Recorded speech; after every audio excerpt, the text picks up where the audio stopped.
الله الرحمن الرحیم د حمزه بابا یو شعر دی چې سور غونډ په یو مرکز نه کوم سور غونډ په یو مرکز نه کوم هرې تپې ته د جرګو سره ډېر نو د نننۍ ویډیو موږ تقریبا دغې حوالې سره دی چې زموږ نه څومره ادبي ملګري دي د قلم خاوندان چې موږ په یو مرکز باندې راغلو او دغه مرکز هېواد ادبي تړون دی د ډېرو کلونو نه لګیا دی خپلې هلې ځلې کوي او یعنې بار بار ما ته خو زه خو ډېر کم راځم خو بندیګل صاحب ته یا ذاکر هغې ما ته میسج کړي وو لکه زه چې راشم نو څه نه څه ما ته فایده میلاو شي چونکې نننۍ میټینګ د دغه په حوالې سره د تنظیمو امور په حوالې سره لږ غونډې په دې کې به امپرومنټ کوو چې دا ارګنایز شي او لږ غونډې په دې پوره ورځوالۍ کې جوړ شي نو ما یو څو تجاویز راوړي دي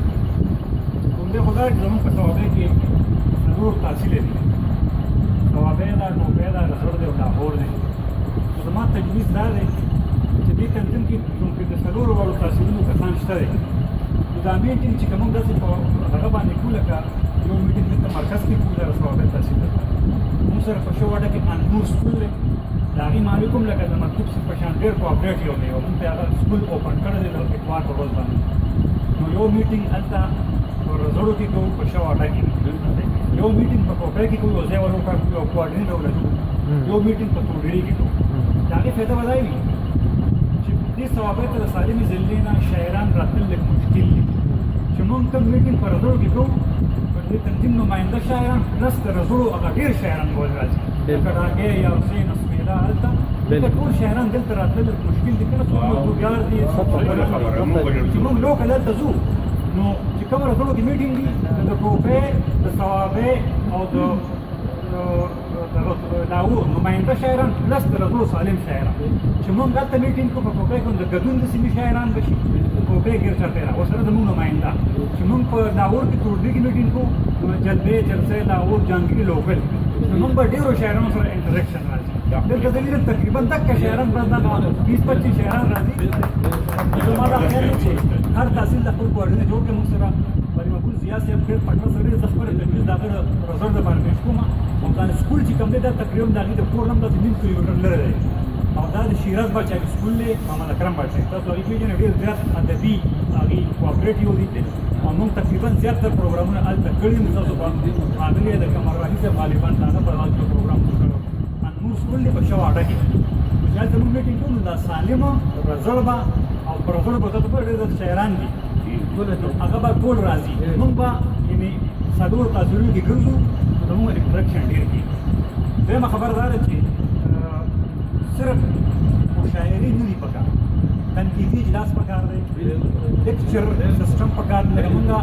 په نظم باندې په غزل باندې موږ سره بلا شي تعلق دی د نوښتونو به خلک راوړي انشاءالله ښه مشاعرې به راځي د هغې نه یو ثقافتي پروګرامونه پکار دي نو دې سره به د تلقین لکه هغه زده کړه به وي ځکه د تنقید مثال دا دی لکه تنقید مثال دا دی چې لکه سړی فصل وکړو په هغې کې ګوټ کوي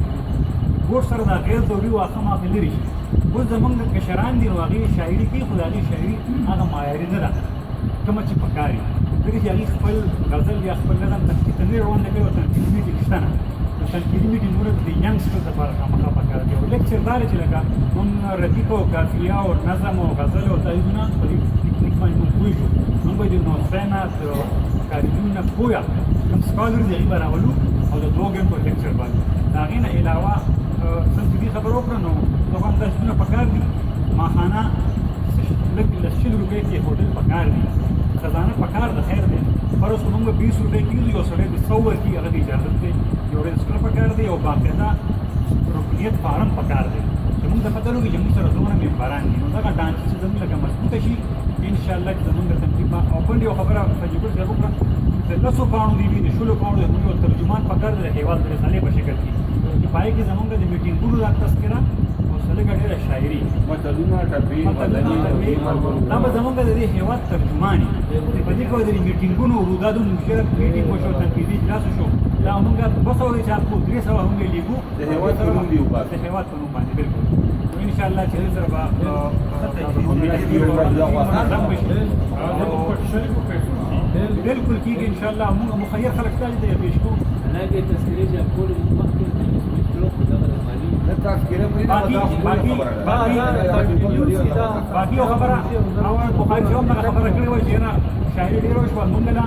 لکه نثر طرف ته غلط طرف توجه پکار ده موږ خپله د افغان ادبي ثقافتي فاونډیشن دی دوه درې پراجکټونه هم مخې ته ایښي دي یو پراجکټ مو مکمل کړو د محبوب صاحب یادونه هغه مکمل شو ماسټر شیر افضل فن او شخصیت باندې کار روان دی